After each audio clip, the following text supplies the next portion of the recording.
Welcome, everyone, to this seminar, The Role of Civil Society for Peace. A special welcome to you online.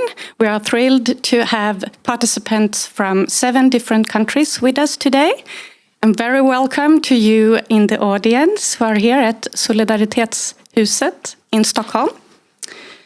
This event is organized by the Green European Foundation with the support of Cogito and the financial support of the European Parliament to the Green European Foundation. Today's seminar is part of the Green European Foundation's work on peace and security, focusing on strengthening civil society's role in fostering resilience across Europe. In just a moment, you will hear a welcome address from the Green European Foundation's co-president, Gwendoline Delbos-Corfield. Before we welcome a very engaging panel, but first, as a fire starter, I'm introducing poet Saba Tadele. Thank you.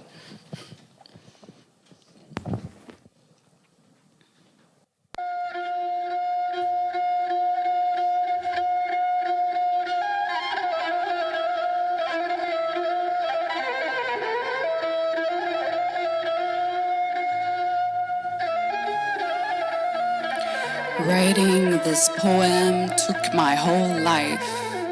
It's been simmering, infusing my bloodline. Let the grass be, let the grass feed. Let the grass be whatever it ever was. Let it rise from the cracks in the concrete, from the wounds in the earth, so that we can bloom into the most beautiful people there ever was. There are days when I can't catch up on breath. The mothers, the fathers, the infants, my whole being is aching. The infants that were never really able to walk or talk or be who they came to be. And we organize, we mobilize, we vocalize, we strategize, we speak up, we stand up. People will die for speaking up. My father spent his teens in jail, in the prison cells in Addis, where hopes and dreams were supposed to die. Not for a crime, but for justice. My uncle disappeared during the Soviet invasion. His crime was that he believed in a free Afghanistan. A whisper in the wind, a body never found, a voice never heard again. You see, justice is the distant drumbeats, unheard by the arrogant, yet moving the hearts of those who know its rhythm. Will we be able to carry the courage of everything that lives in the lives lost? And how do we collect the memories, the laughters that hang like mist, too delicate to hold, but too heavy to forget? The memories, the laughters, the ashes, the bones. What is the earth to the wind to the sea, the sun to the soil? You see, freedom is messy.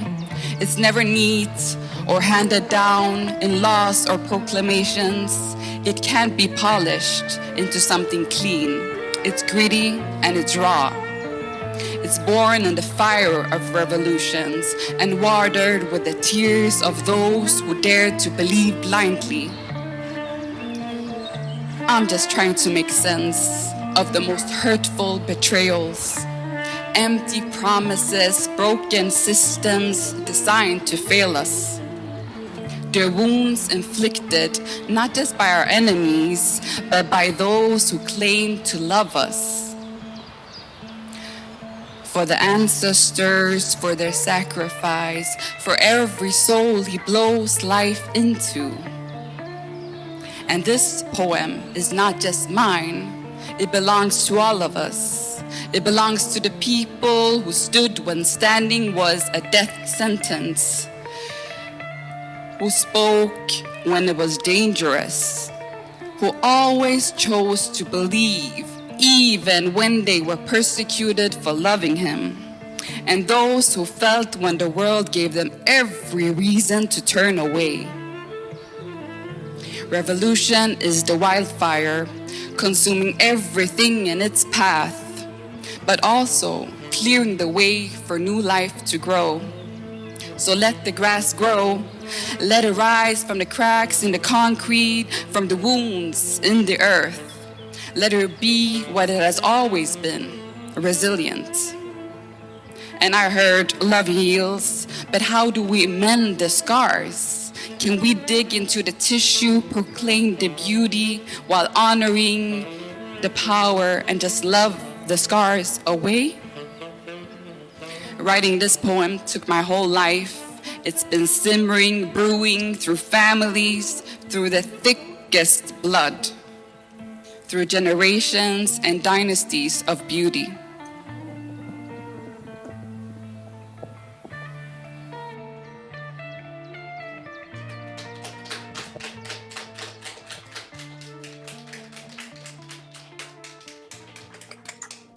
Clap, very nice, thank you. Hello, I'm Gwendoline Delbos-Corfield. I'm the co-president of the Green European Foundation. I'm a former member of the European Parliament, and when I was, so I just left last term, this term, when I was a member of the European Parliament, I was the rapporteur on the situation in Hungary. And I wanted, as a preamble to this very interesting seminar, to have a few words about this experience, and specifically the very important and not important but essential work that is done by civil society in Hungary. But I also worked a lot on the Balkans and on the Polish situation, a number of Greece, Malta, a number of countries where democracy, rule of law, minority rights are denied, and where it is today the civil society that is making the job. A work that is used a lot by the European institutions.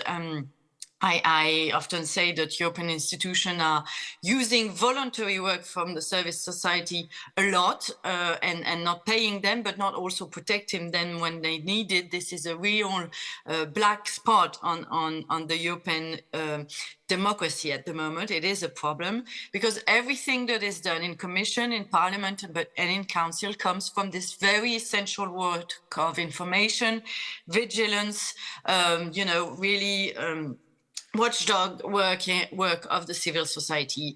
All of the reports that you will see voted in Commission, in Council, and in Parliament has in it deep work coming from this civil society. They are the ones alarming for the situation in Hungary, but also for the Balkans, for other countries in difficult situation with democracy at the moment, for Ukraine.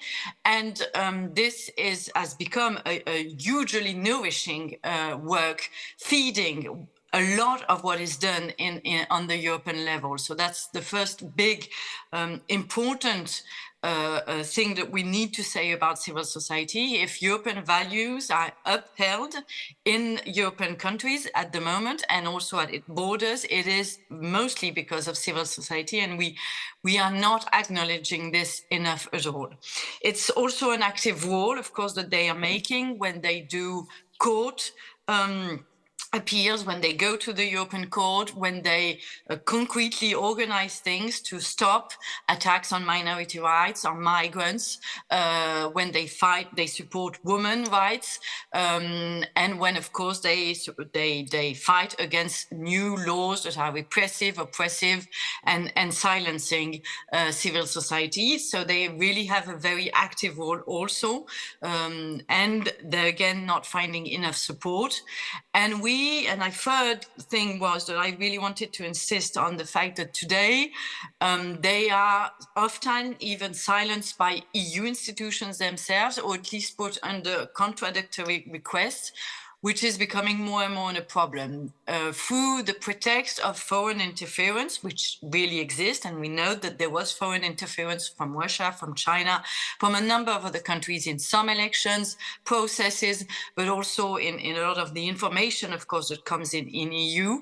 And it is a real problem and it needs to be addressed. And we have been addressing this lately, but it has also been sometimes used as a pretext, instrumentalized to say civil society in countries like Ukraine, in countries like the Balkans, but also in EU themselves, because they get financing from outside, from big philanthropic organizations outside, should be also put under strict control, because that could be foreign interference. And it is sometimes leading to silencing the civil society. And this is one of my great worries and concerns for the next years. We are going to come into more and more difficult times, not only because we have a far right that is very strong in Europe and in a number of countries, but also because the COVID has shown us how governments are prompt to have new laws that are killing the civil society freedom sometimes. And we also know that we are going to come into difficult times on a geopolitical level with Trump in USA, with the Ukraine war going on, with what is happening in the Middle East. And all of this can be sometimes used by so-called very democratic governments, and they are, but they have this bit of this urge sometimes to not let complete freedom to civil society, because they feel it could be helpful for them to control more civil society. And I think this is something we should be very careful about, because indeed civil society in countries in the borders of EU, but also in EU, are the big defenders of EU values, of peace as a project, as the European Union, as really a place of rights, human rights and freedom for everyone. And this should be supported much more and not be discouraged, and civil society should never be seen as a threat. And I hope the seminar goes very well. Thank you so much for this work. I think you have very good speakers, and I will now let the floor to them. Thank you. Thank you so much, Gwendoline. Well, thank you so much, Gwendoline.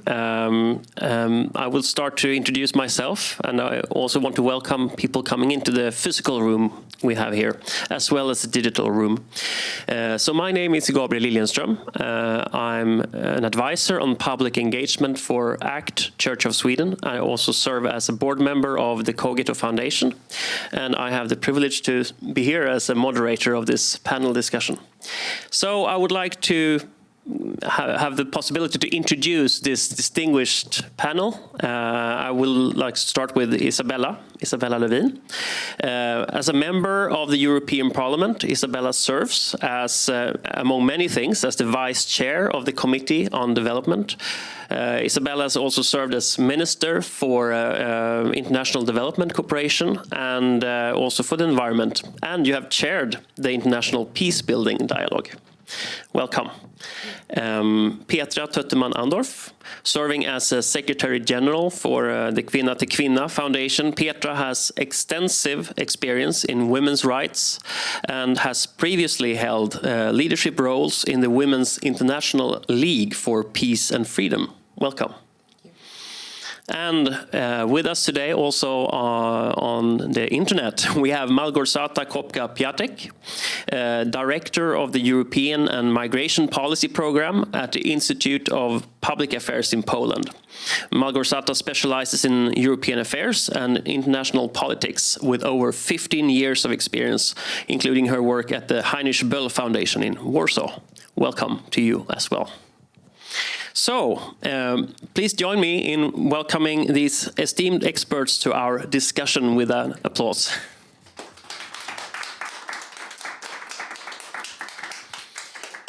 So, for a starter, Isabella, with your broad range of perspectives, how do you see the EU's responsibility as a global peace actor in today's political climate? And what role does civil society play in this responsibility? Thank you for that question, and I think it's a really timely question. We're seeing really backsliding of democracy all around the world, and very, very unstable world at this moment. What's happening now in Syria is, of course, positive, but we don't know what is going to happen, because basically there might be a power vacuum after Bashar al-Assad has now disappeared. And that is what happens when you don't have civil society, you don't have freedom of speech, you don't have free media, you don't have like the basic fundamental rights of people. And that's just one example. We're seeing lots of examples around the world. And I think the EU has an absolutely key role, a fundamental role in continuing to promote these values on human rights, democracy, freedom of speech, freedom to organize. And because what we're seeing also with the election in the United States and the development in other countries is that there's no one else there, really, to be reliable in pushing these values. And these are so fundamental values. And I am a bit concerned, though, because we now have a new commission. And in the mission letter for the new Commissioner of International Development Cooperation, or Partnerships, rather, it's a new headline. There's not so much emphasis on democracy and human rights, but much more on the global gateway and what is called mutual interest. So partnerships and mutual interest between the EU and other countries. And we will see where this lands, but the intention is very clear, that the EU must make sure we have partnerships in primarily the neighboring countries, to make sure we have agreements on migration, access to raw materials, energy, but also partnerships from a geopolitical point of view. So this also mirroring the Chinese Silk and Road Initiative, where the EU somehow has felt that they were left behind when China has invested very heavily in developing countries. So this is since a few years, but now much more emphasized in the new commission, and this worries me, because I was a development minister, and I learned a few things during that time. One was that for aid to be efficient, the principles that were agreed upon in Paris in 2005, the aid efficiency, effectiveness principles, are so true. So basically, if you want to have effective development cooperation or aid, the least effective way to do it is short-term projects with the donor's interests in focus. If you want to have real effectiveness, you must have long-term partnership with the recipient's interests in focus. And this is basically not what the EU is now doing with the Global Gateway and the new directions with this commission, where EU competitiveness, EU interest is really at the heart of what we're seeing. So coming back to civil society, I mean, the role of civil society, we need civil society to thrive in order for the population's interest to be expressed, to be taken into account, for accountability, for transparency, and basically for a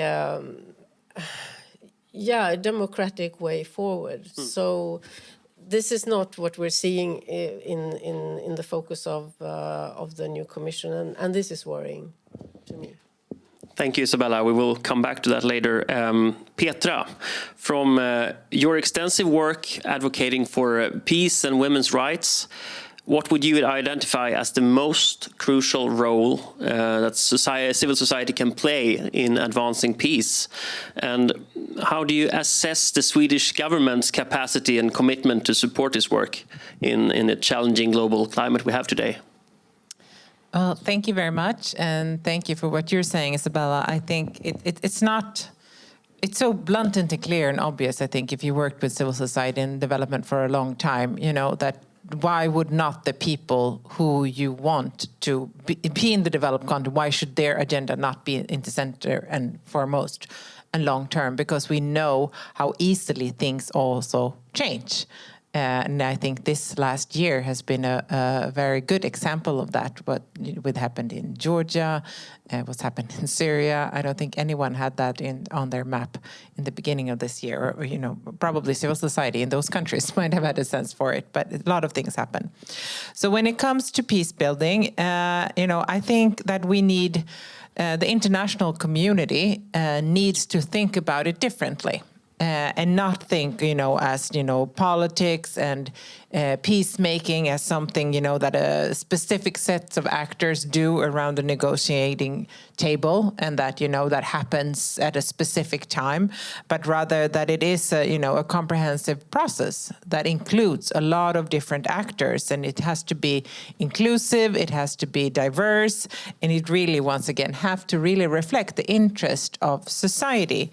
And so we need, as an international community, civil society organization, INGOs, international non-governmental organizations, really shift the way that we look at it. And then if we do, then we need to think about, okay, so we know we want to put the local communities' priorities first. What are the best tools to do that? I don't, you know, there are many good examples, but that is not, you know, what we have prioritized. It's not what we have funded. You know, we can use tools like hotlines. We can use local analysis groups. You know, we can look at the kind of data that, for example, feminist organizations and women's rights organizations bring forward that also then can be used as early warning signals and actually prevent conflict. And then, of course, coming from a women's rights organization, I cannot stress enough the importance of including women and, you know, women, it's all these diversities in the processes, and make sure that not just because it's a right of women to be part of how their society should look like in the future, but also because if we, as has happened in the majority of the peace process now, when women are excluded, there are so many experiences and knowledge that is being left out. So, and then, sorry, your question about what role Sweden can play. Yes. Well, I mean, I think Sweden has a good track record. If we look during the last few decades, we, you know, have prominent men, primarily at the UN, taking roles very actively. And this has been a big part of the Swedish international identity, I would say. But if I look at, and I mean, Isabella, you talked about how the EU is, you know, we can see that they're taking, it seems like they're stepping into a new road, you know, new priorities. We've seen that in Sweden as well in the last 2 years.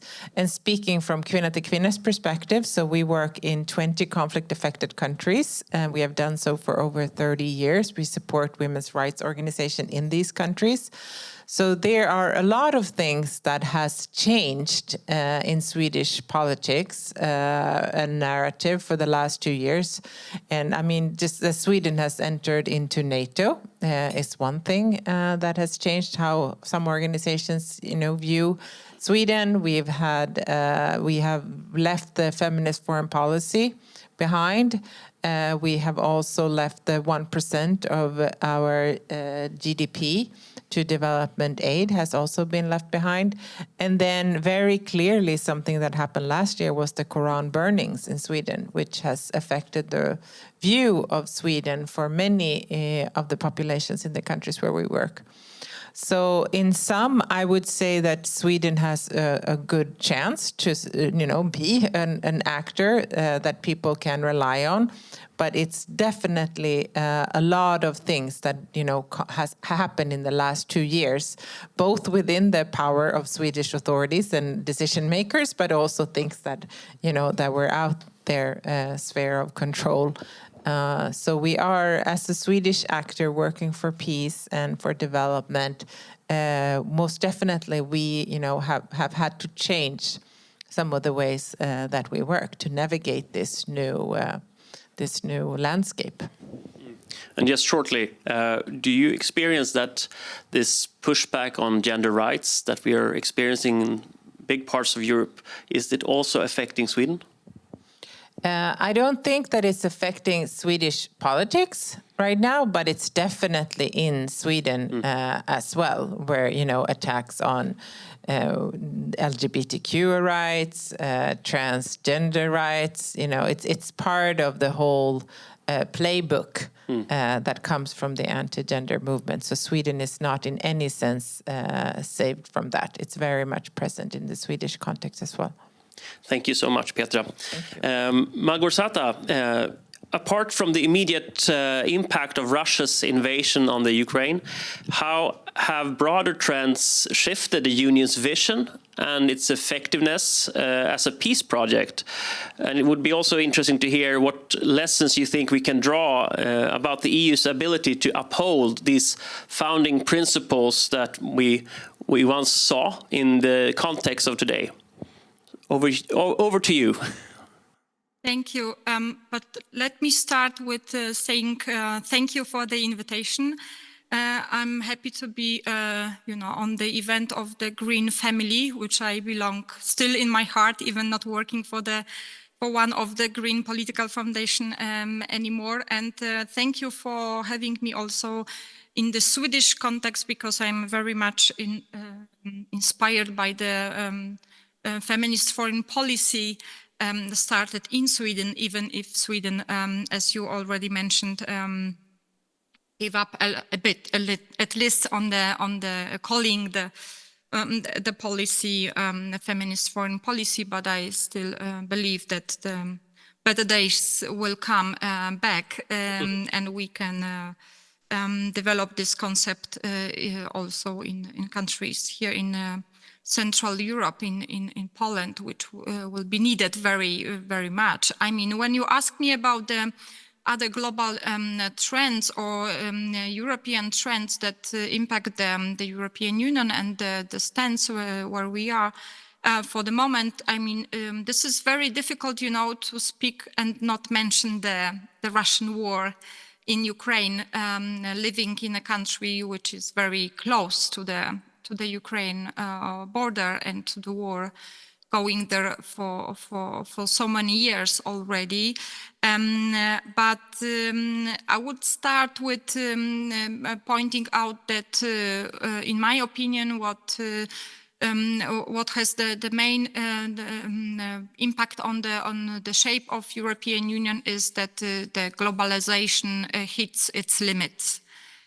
We saw it definitely in the last years, that the smooth, peaceful, Europe gaining from the economic development after the Second World War, after also the 1989 transition, after the collapse of the Berlin Wall, and so on. That it doesn't work that way, that we thought it will be with benefits for Europe. There are some other countries, they also benefit from this, and the model that we as a Western Europe and US develop, it's not working for our best and for our benefit anymore.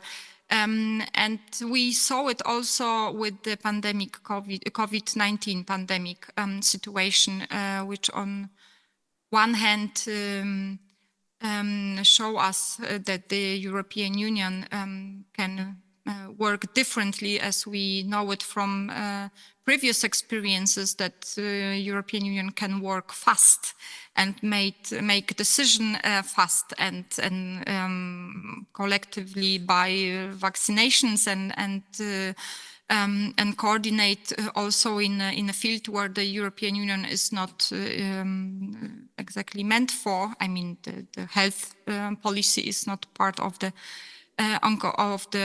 competences of the European Union. But suddenly, when we had this, threat, we saw that that European Union can be also effective on fighting with this external threats. But at the same time, it was also, in my opinion, the experience that show us, okay, the smooth, peaceful world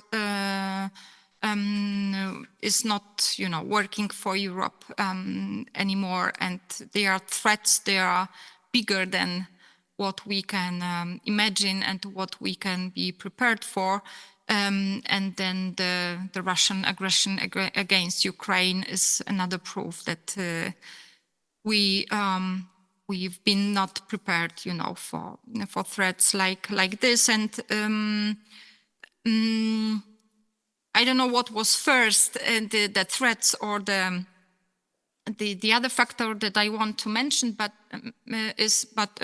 what I observe is that European Union is also suffering from lacking of leadership.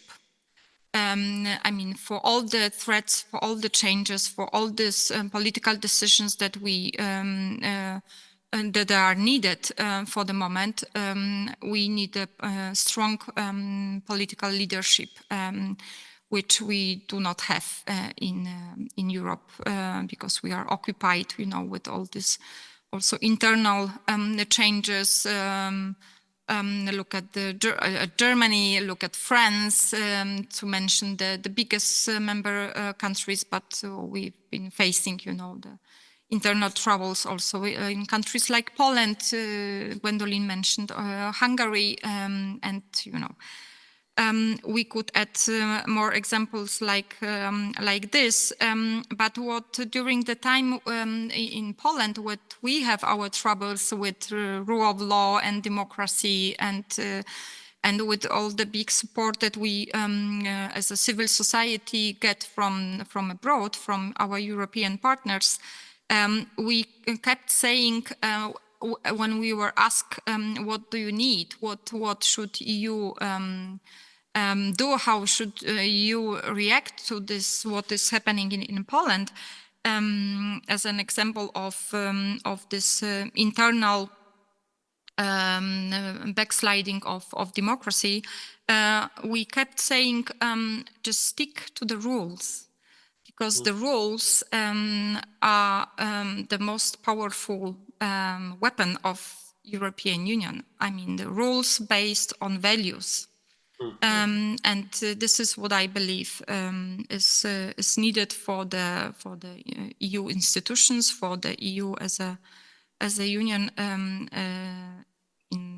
in general, in total, but also for the civil society. And I do share the concern that Isabella expressed about, the shift within the Commission, within the institutions, from values or policy, values-based policy towards interest-based policy. It's definitely not in interest of a civil society, and the citizens should be in the core of how we think about politics, both internally and externally, which is at core also of the foreign feminist policy.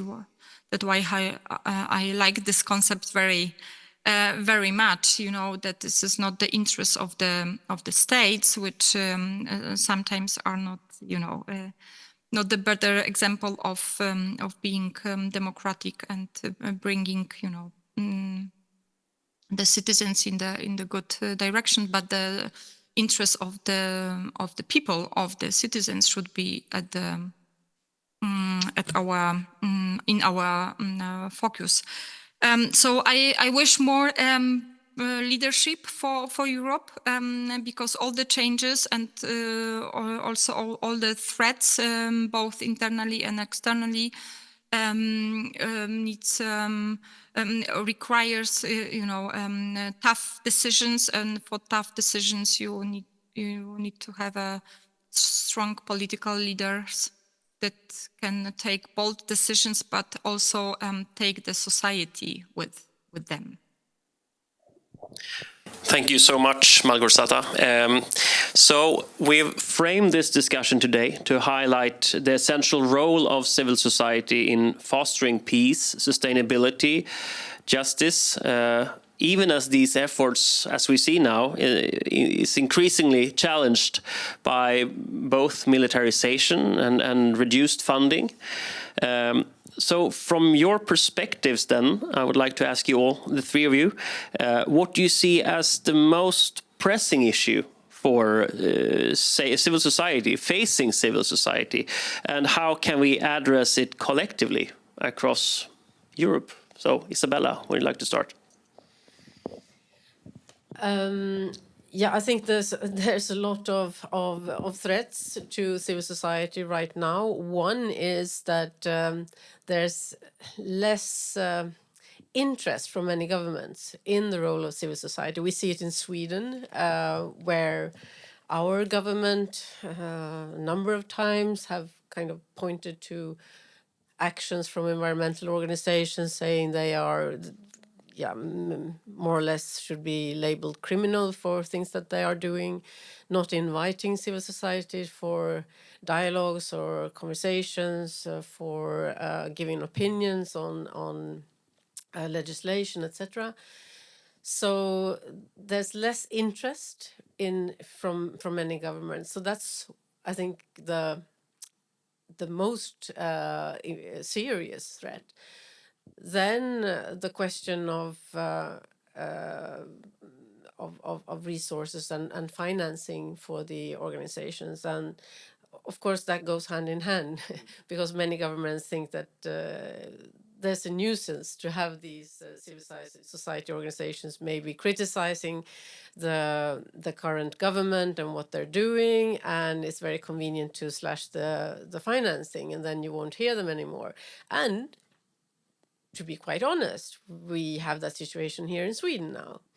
And for me, as representative of a political party, of course, I can go out and criticize the government for slashing the financing.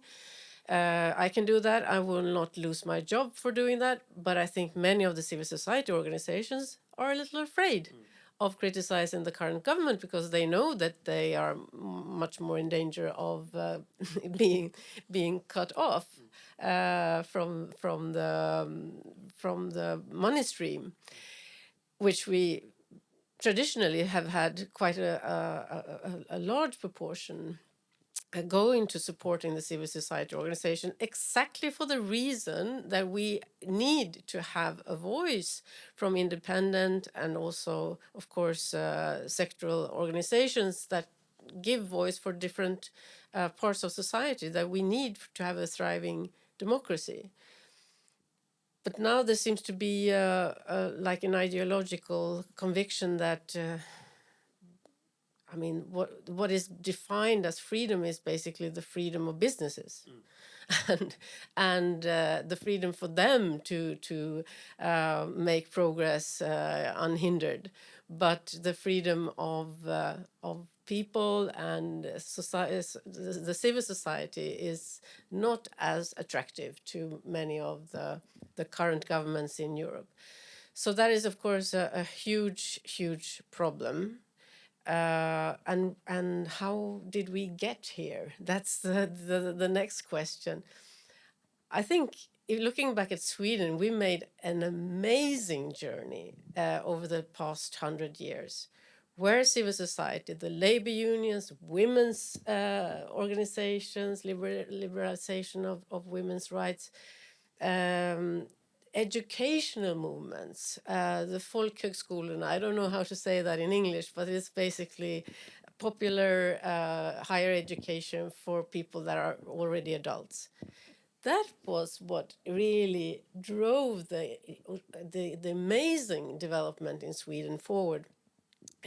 Only in a few decades. And private businesses could not have done that. I mean, that's just an illusion, the trickle-down idea that only if we have a growing economy, everyone will be liberated. But that's not the fact.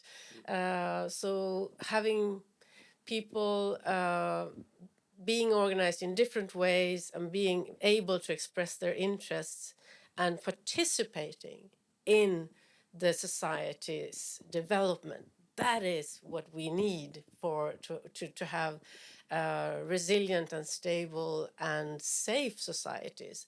So we are risking losing that voice now. And I also think that one of the huge voids, the lack in our society today is the narrative, the idea of like a common goal of where are we going and how can everyone contribute to that. So if we live in a kind of customer supplier society, that's the ideology. And I think we need to get back to the narrative, the kind of common understanding that everyone is a citizen and everyone can and must contribute to a safe society, to a prosperous society, to a society where we build something safe and attractive for our children and grandchildren. That's our role. Our role is not just to be customers and, once every fourth year go and vote and then demand of our politicians a certain delivery. No, we are all citizens and we should all contribute. So that was my little speech. Well, wonderful. Petra, what do you think? Can the civil society be part of building that narrative?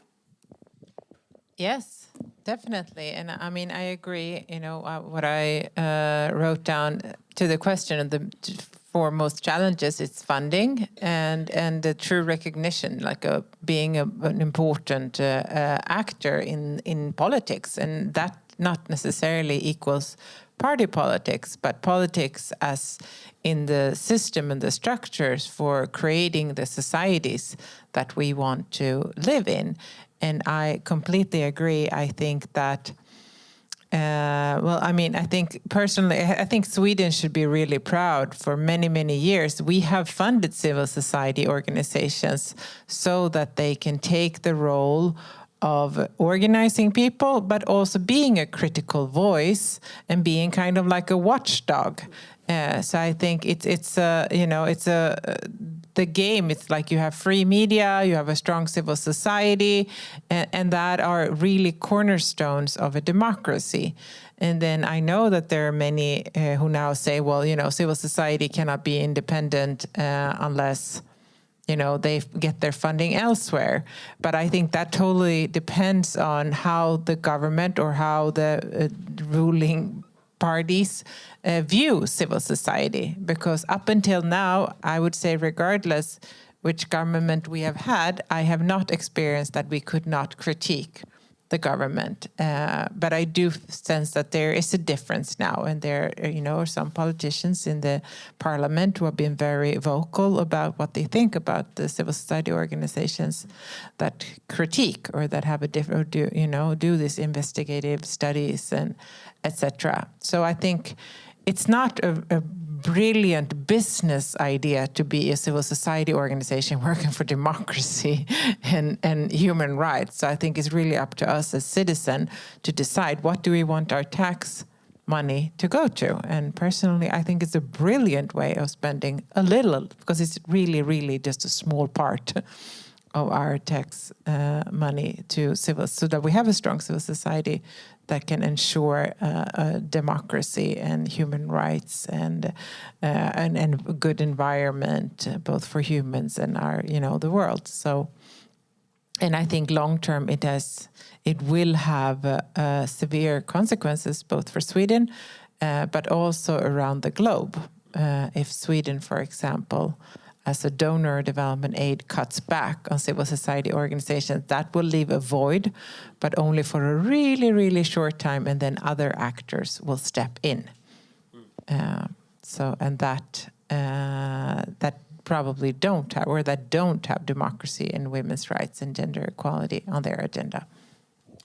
Thank you very much, Petra. I wonder, Małgorzata, do you have any lessons learned from Poland that you would like to share with civil society in, for example, Sweden or other countries where suddenly there has been a shift and people now fear that critique is no longer an option? What you would like to say? Oh, well, it will be a topic for for a separate debate, but I'm glad to share some thoughts on this, because I mean, one point is definitely strong institutions. I mean, they are the core of the democracy, but we saw and we experience in Poland that this solid institution can be also damaged by politicians. So. I mean, we should still protect the institutions as a core, as a foundation, but we should not forget that the institutions are also made by people, and if the people are not committed to the values, to democracy, and want to play their political game, and the institutions don't help that much, or can be also part of this destructive part of the democracy threats. So the experience from Poland, from the Polish situation over the last years is both. I mean, is the strength that we developed internally, but also the very big support that we got also from outside. I mean, from partners, from European partners or from US partners. And this internal, this societal strength is something that we we need for crisis, as a pandemic, as a war close to our border, but also for fighting for democracy back. And this is sometimes it's very sudden that you know, you need this big crisis in order to bring people together. When you see, you know, the big threat, then you suddenly feel okay, but you know, there is something more, and there are other people, they share the same values that I do. So definitely the task for the Polish civil society and the Polish politicians should be now to have instruments, you know, to have this feeling of community, of belonging together again. After the 8 years of the Law and Justice government using polarization as a political weapon, we feel that, you know, this community of being, you know, one society, one nation is very much weakened. And for all threats that we are facing as a pandemic or climate change, you know, fighting with floods or other disasters, you need this strong feeling of community, of belonging together and taking care, not only for me, for myself, but also for my neighbors and for my place where I live, for my region, and in general for the country. And this is we are still on the way. I mean, we are heading the next elections already. The presidential elections, and elections are not a good time for, you know, building community and speaking with one voice, rather the opposite. I mean, we are again in this polarized political narratives again, but this is experience that we definitely had the last years, and I would like to share also, you know, that with you in Sweden and all over Europe, but also in US. I mean, that what we experience is that once you break down the community, the values that they are in common for a small community, you will very fast, reach the point that the whole community as a society or as a nation can easily fall apart. And when something is falling apart, they are, make spaces for this for the external sources to and forces to intervene and interfere in a badly way. So justice, equality, and community will be my thoughts that I want to share. Well, thank you so much. And it felt like you wanted to comment on this, Isabella. But I think the idea of kind of community versus polarization is an important point. And I think, it's extremely cynical what some forces are doing now, trying to polarize us when we need unity more than ever in face of the climate crisis, which is an existential crisis towards the entire humanity. And we need to work together now. And right now, some forces are trying to polarize exactly apart from the gender question that you mentioned, but also climate policies and kind of framing the climate transition as an unjust transition and trying to stop what is already underway in some countries. And somehow all these security issues that we are facing now are very much linked to the climate crisis as well, because the oil-producing countries, Russia and many of the countries in the Middle East, are not at all interested in the climate transition, and they are linking these issues together. And I think what we're not seeing clearly is that fact. So if we share more stories with each other and understand what is going on in Poland, what's going on in the Middle East, and what's going on in Ukraine and elsewhere, we can see more clearly that these huge financial and geopolitical interests are intertwined, and also sowing this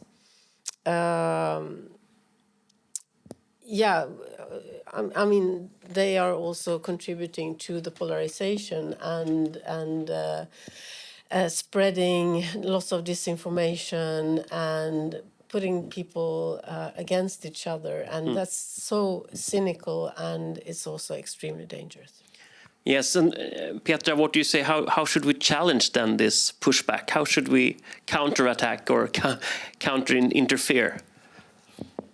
I think a lot of organizations are constantly doing that. If I take for the example of the women's rights organization that we support, so the backlash against democracy, the shrinking space for civil society, the backlash against gender equality, that is newish in the Swedish context, that is far from new in many of the countries where we work.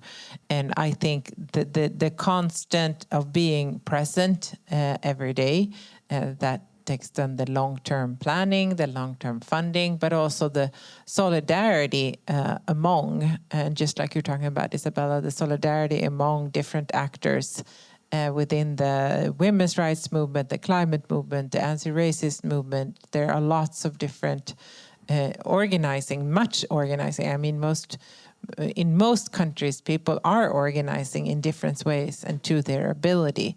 And I think that is what we as an international community must continue to support, and also include ourselves in that, because the Swedish civil society organizations were very much affected by this as well. Well, thank you so much. I want to also take this opportunity to highlight, let's see if I have the right angle here, this new report from the Green European Foundation, Green Approaches to Security and Defense, Credible yet Capable. And based on the insight from this report, we see a clear tension between the need for increased security measures on the one hand, and on the other hand, commitments to non-violence, justice and resilience. And the report highlights three key areas: the prioritization of diplomacy over militarization, the ethical and strategic challenges of the EU-NATO dynamics, and the role of social and climate policies in addressing modern security threats. So how can civil society organizations balance this growing pressure for militarized responses? Just a short comment on that, because then we will have Q&A 3 minutes from now.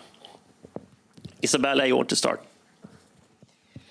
I think civil society has an enormously important role to try to balance this. Now we see how the shift in opinions and actions, of course, also has been very dramatic in a very, very short time.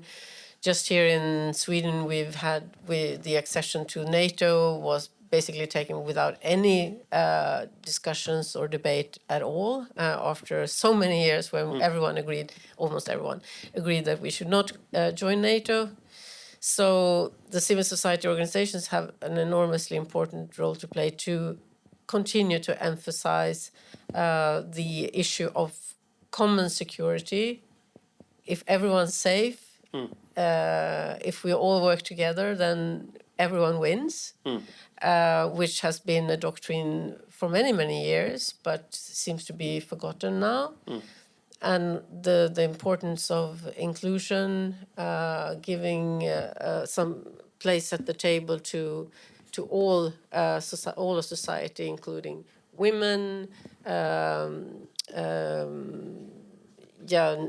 all the minorities of a society, all the opinions needs to have a voice. Otherwise, you don't have a resilient society. And I think that's the role of civil society to continue raising that voice. Thank you. And Małgorzata, you have a comment on this topic? Yes, definitely. I'm thinking about this, every day living in a country that spends almost 5% of the GDP for the military spendings, which is, of course, very needed. As I mentioned at the beginning, we are so close to the Ukrainian war. That is definitely, I don't want to, question the need for more spendings, but what the civil society and what also like organizations or parts of civil society like feminist movement should do is broader the concept of security and defense. If the politicians want to spend so much money on defense, that let's define defense and security in a different way. It's not only, buying new tanks or rockets or whatever they are buying, air shields and all the stuff that's definitely needed, to protect the country. But to raise the question, are all these spendings really making me, as a person, as a woman, living in Warsaw, more secure? If you raise the question, publicly, which nobody does in Poland, I mean, everybody, of course, everybody, I mean, the general public opinion agrees with this spendings, but I think that we have as citizens, as taxpayers, and civil society, the right and the obligation to ask questions if the spendings are right, if they make us really more secure. And if security and defense includes also this societal dimension, if it's about cyber security. It is about, being protected and being prepared for climate change phenomena, right? As floods, when you combine all these threats with and broader the concept of security and defense, you will find also a place for ordinary citizens and all social groups within this, without questioning the need for more defense spending in general, which, like in my country, will close any discussion. Once you said, oh no, we don't need this spendings, we don't need more security, we don't need more defense, everybody will think you are a crazy person.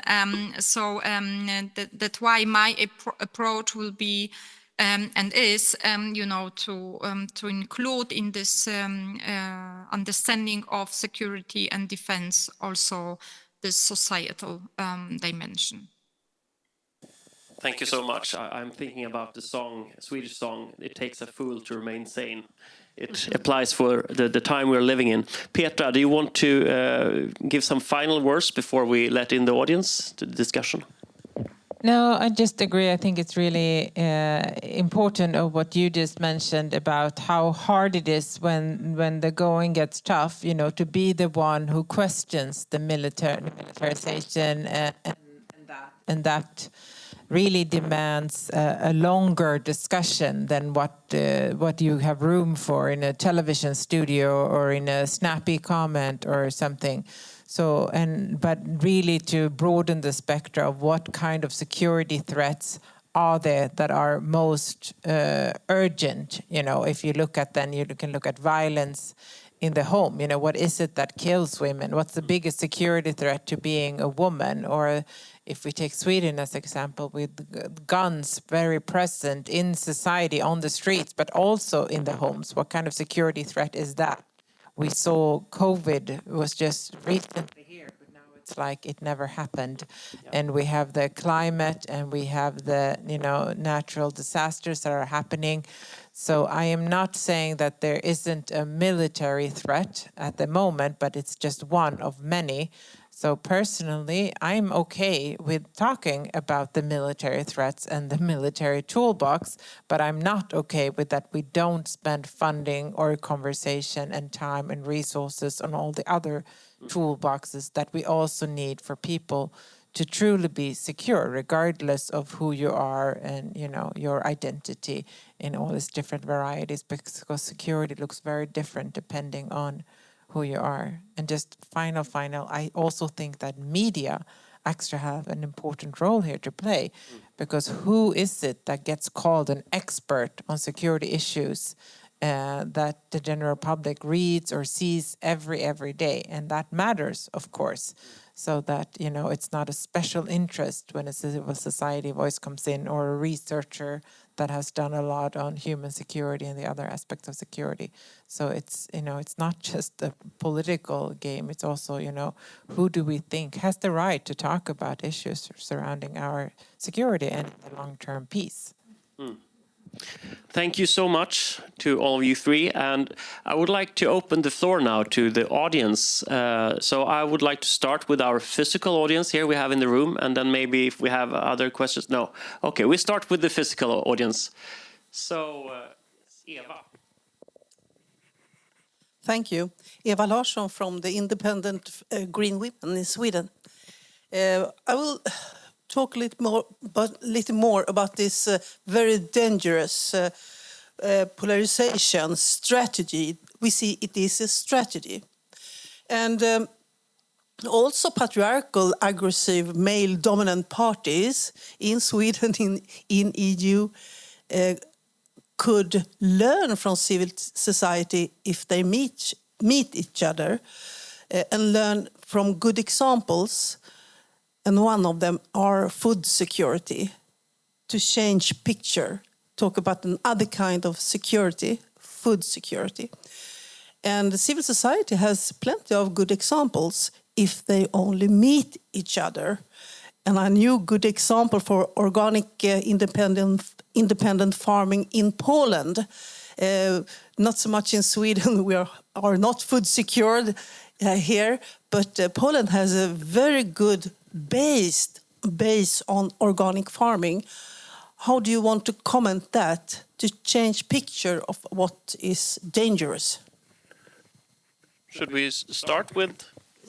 Yes. Yeah, thank you so much for that input. I think at the moment with the new commission, the issue of food sovereignty has become very much at the focus of the EU. It's in the mission letter of the Fisheries and Ocean Commissioner. I think it's in the Agriculture Commissioners as well. So the issue of safety, safety of supplies, on critical raw materials, on energy is very, very much in the center of this new commission and the policy guidelines of Ursula von der Leyen. Whether or not that could be linked to organic farming is another question. I think it's more linked to having trade agreements with those that can supply us with nutrients for like more regular farming. I hear a lot of voices that want to get rid of environmental criteria and legislation on fisheries. Because now we have to make sure that we have more supplies in the EU. But the thinking is there. And I know the dialogue between on agriculture has kind of produced a lot of, I think, I'm not an expert on this, but I think some quite good outcomes from that dialogue as well. But here, you're absolutely right. There's a strong attempt, an attack on this discussion to make it polarized and making green values, the green agenda, the Green Deal, environmental legislation, the criminal, and making the poor agriculturals, the farmers and fishermen, the victims of this, but in reality, of environmental legislation. But in reality, it's the market that has created their economic problems, and an economic system where they can't actually make a decent living without subsidies for fossil fuels, for instance, or without support for more, let's say, factory farming and less organic farming. So we have to shift that narrative, but it's not easy. And you can also ask sometimes who is paying for all these farmers that are coming to Brussels and putting all the manure outside the Commission's building and being violent and so on, and creating this image that it's about the Green Deal that is destroying their livelihoods. But I think, I mean, you just have to think 2 minutes to understand that the farmers are those that will be suffering the most from the climate crisis and all the weather events that we're expecting, which would make their life extremely hard. And Małgorzata, I don't know if you heard the question, but is the question of food security up in the public discussion in Poland? And what's your perspective on that? Yes, I heard the question, and thank you for mentioning the Polish ecological organic farming, which I'm a very big fan of. The food security, the food safety will be actually one of the priorities of the Polish EU presidency coming on the 1st of January. Next year.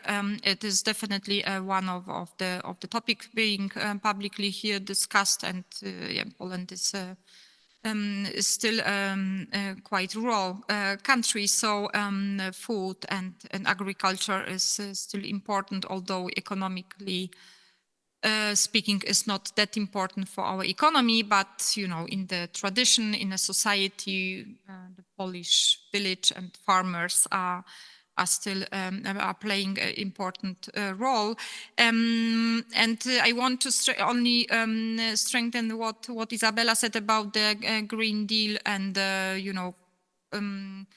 and the discussion that we had last year before the EP elections and farmer protest. You could see it was one of the examples for the disinformation, how can be spread, how can be influential, how can be also successful, unfortunately.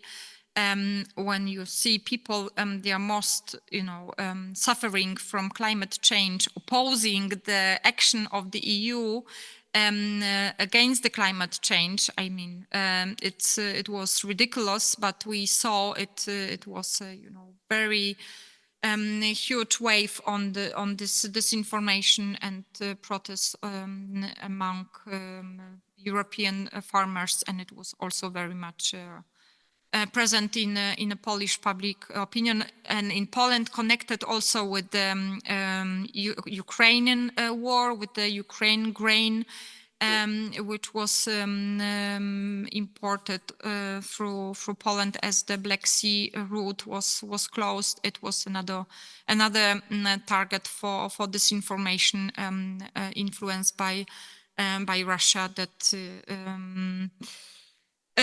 But definitely I agree also with the question that it was also what I said about this broadening the concept of security, that food safety is very much connected with the climate change, and it will be one of the threats in general for Europe, for European Union, as our agriculture is very much suffering already from climate change, and it won't change by itself. It needs an action, right? Thank you so much. It was news to me to hear about the priorities of the European presidency now. So we had another question from the audience. Yes, thank you. My name is Seva Lukashenok. I work at the YMCA of Sweden, or KFUM Sverige in Swedish.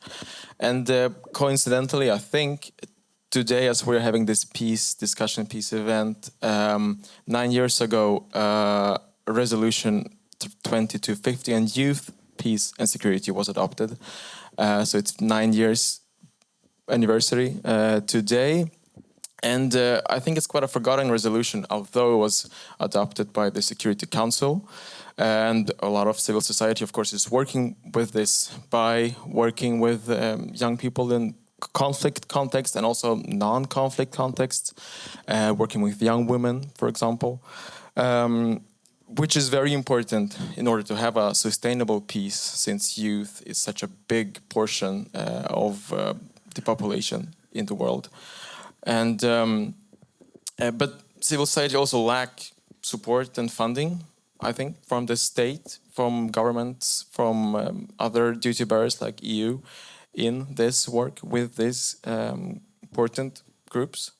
And as of right now, I am working towards a national action plan for youth, peace and security in Sweden, looking also at experiences around the national action plan for women, peace and security, based on the resolution 1325. So my question would be, do you think adopting such a national strategy, like national action plan for women, peace and security in Sweden, or a national action plan for youth, peace and security that Finland has since a couple of years back, would that foster inclusion of young people, young women, or other groups that are marginalized from decision making?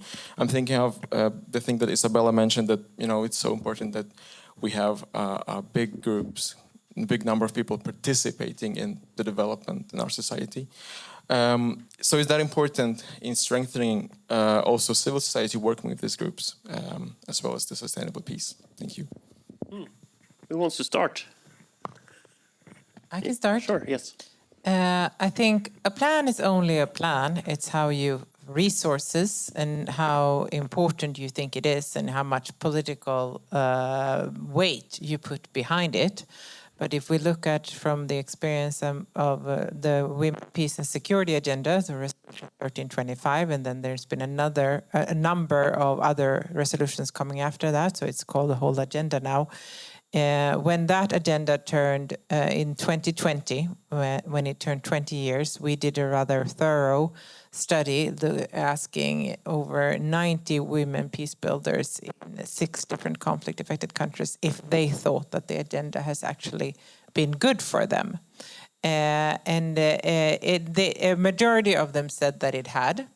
It had given them the legitimacy of, because it was a government paper, and especially in the countries where there had been a nap, so there was actually, it was like a foot in the door via the agenda, and it had given them something to point at to say, we have a right to have a voice, we have a right to be at the table. Then there were also a number of things that they thought were missing in the agenda. They were specifically talking about countering violent extremism. They were talking about housing, land, and property rights, and some other topics that they thought the agenda really should include. So I think it's the same with the youth, peace and security. And as you say, in a majority of the conflict-affected countries and the developing countries, where a lot of the civil society organizations are working, the population, they are the youth. So it's also, should we call it a youth, peace and security? In many of the countries where we are, that is the agenda that goes for the population in that country. So it's extremely important perspective, but the National Action Plan is only going to be as good as we make it. And I have little, unfortunately, hope that government and people with power will push that. It's always with, like you said, the change that has happened, it has come from civil society being outside pushing, and then you need your allies within the system who can pick it up and do the best with it. But from Women, Peace and Security Agenda, I would definitely recommend pushing for a national action plan, if not for the meetings that you actually get to sit down and, it's very concrete. And then there are a lot of lessons learned that you can draw from the Women, Peace and Security Agenda. Thank you. Isabella? Thank you, Petra, for that extensive answer. Listen to her. No, I think it's a brilliant initiative. You should go ahead with it, because if you go ahead with it, you have all the possibilities of engaging more young people, civil society organizations in Sweden and elsewhere. So just go ahead. Małgorzata, did you have a comment or?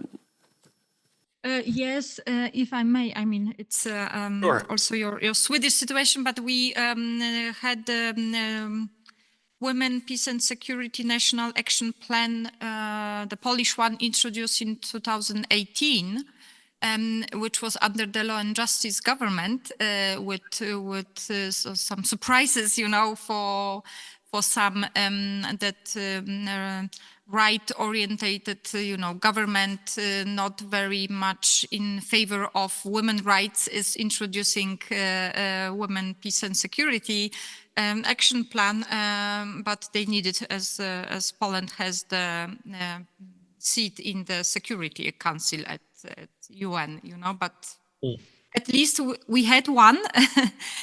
We had one, and why I'm in favor of such instruments is that you have some kind of commitment, of the bodies, of the politicians, of the ministries, of police, the army, and so on, and then you can measure after some time if the goals were reached or not, and this is not starting, the whole discussion and again and again, but at least, to have it on paper and with good indicators that, you can follow evaluate the progress if there is one.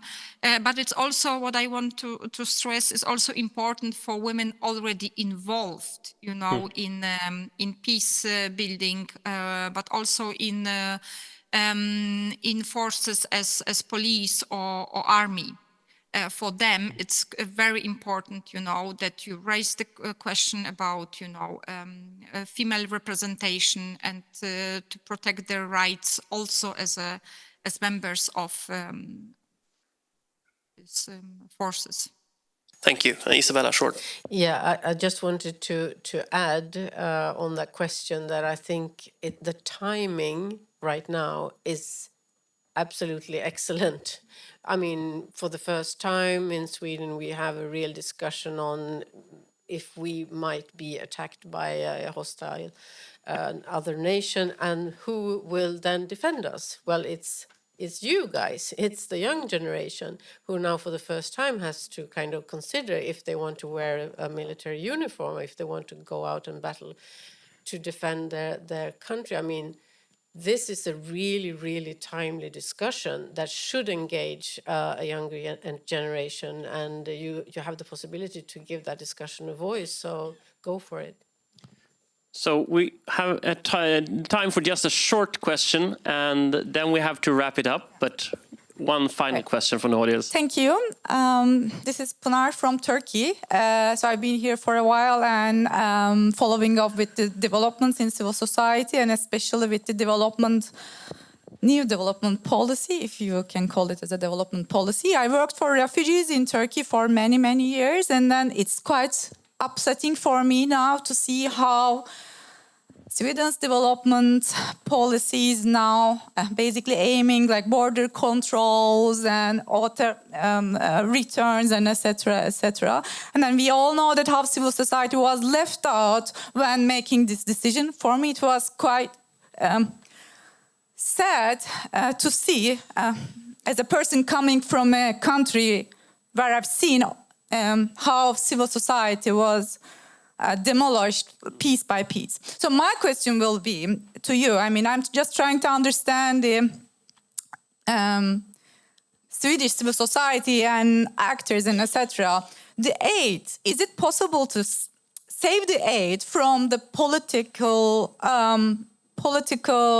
power? What I mean that, when it falls into like false hands or like people with ideological perspectives, they can use it to achieve their own political goals, like we see in Sweden currently. Is it possible to, for example, to create an independent aid fund which is independent from the government and it stays there and then taxpayers contribute there, and then this is how it's going to be used as an aid in the developing world? Is this possible? Can Sweden do that? Or do you have any other suggestions how we can save aid from this political grip of different governments with different agendas? Because for me, it's very sad to see the, I don't know, it shouldn't be in that way. Thank you.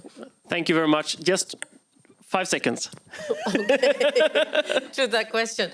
Well, basically, both yes and no. I mean, yes, in the sense that what we try to do was long-term strategies, to have long-term partnership with both countries and regional and UN organizations. But sadly, any government that comes in can obviously break some of these agreements and put a new priority in place. You can also, of course, go a lot with the UN funds and UN organizations, and then you have like one step further to influence those policies. But of course, the donor countries are still influencing the policies of the UN, because at the end of the day, it's the donor countries that can influence. However, you have the UN Charter and you have many other kind of foundations that the UN organizations are working with. So you can't change that overnight. But just look at UNRWA right now, how it's being treated or mistreated and disrespected by some.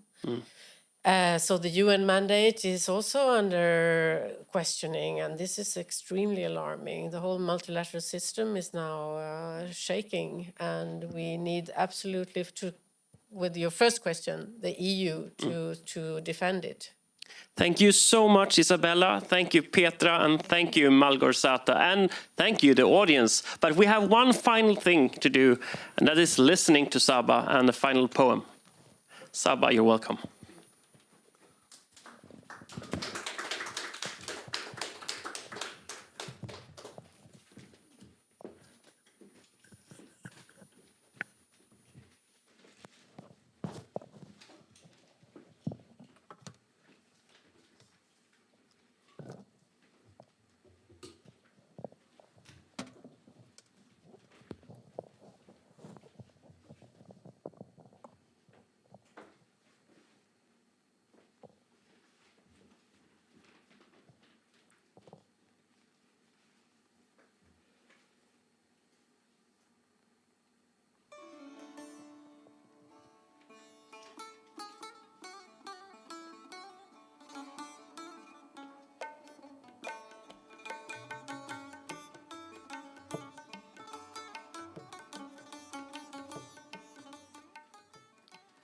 I am the daughter of mountains.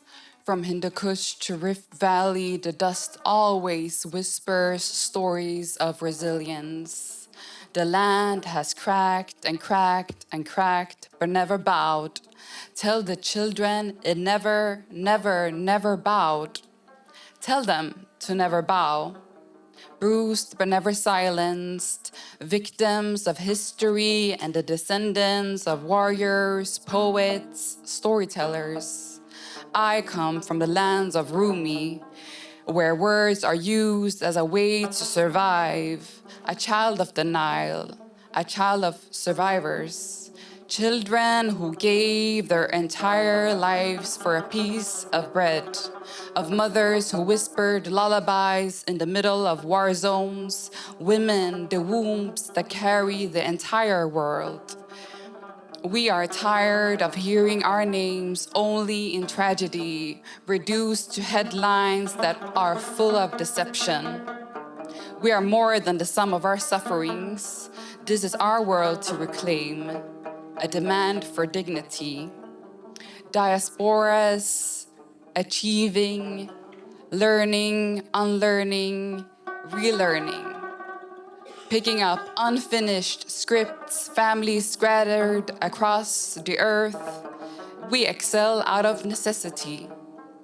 Striving to prove that we are worthy of our freedom.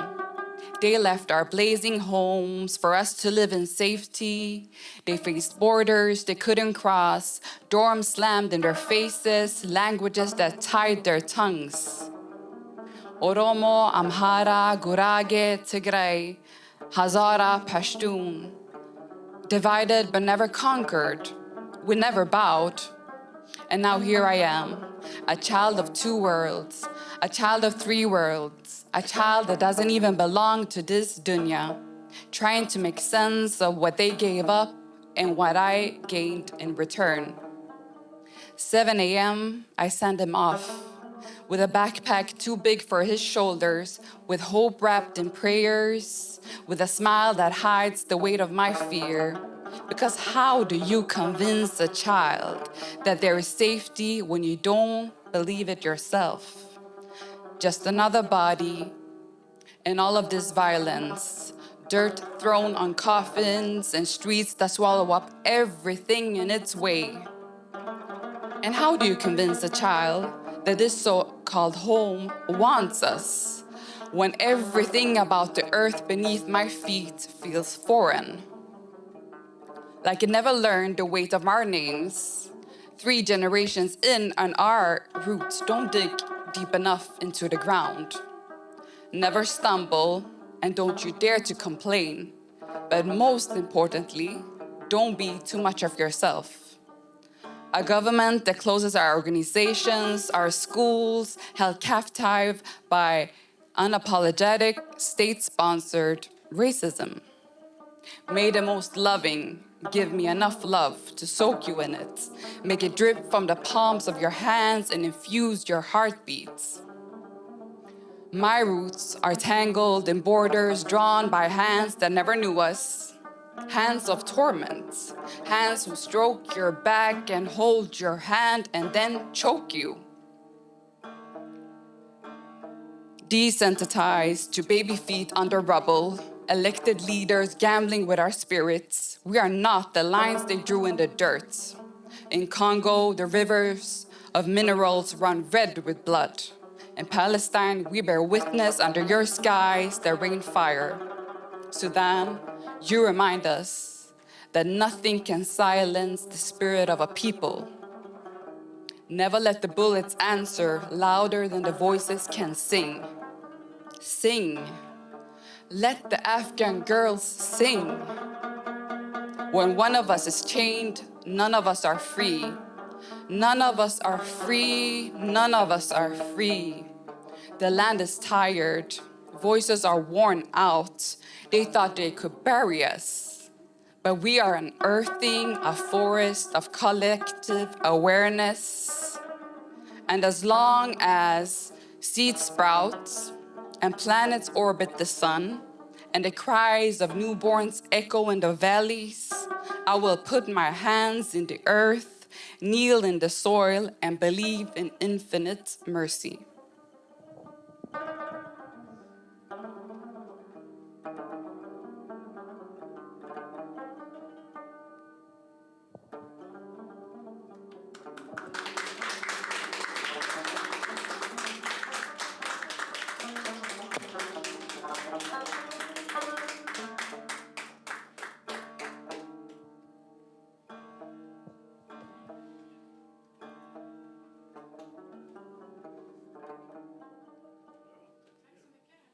Tack så mycket.